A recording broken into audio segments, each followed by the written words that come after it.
Allô, bienvenue dans Art Journal Junior. Je suis ravi de vous retrouver. Aujourd'hui, on vous emmène au pôle Nord et dans une centrale nucléaire. Mais d'abord, on va parler environnement. Dans moins d'un mois se tient la grande conférence sur le climat à Paris.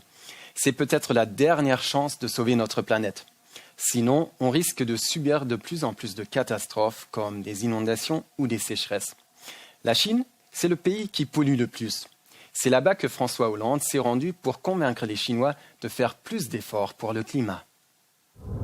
En Chine, notre président s'est offert un petit spectacle de danse. Mais la vraie raison de son voyage, c'était surtout de parler climat avec le Premier ministre chinois. La Chine a longtemps refusé de faire des efforts dans ce domaine, mais cette fois, elle semble avoir changé d'avis. Nous allons suivre la voie du développement vert en Chine et y adapter notre économie. Nous ferons des réformes, c'est indispensable. Alors, pourquoi la Chine est-elle si importante ?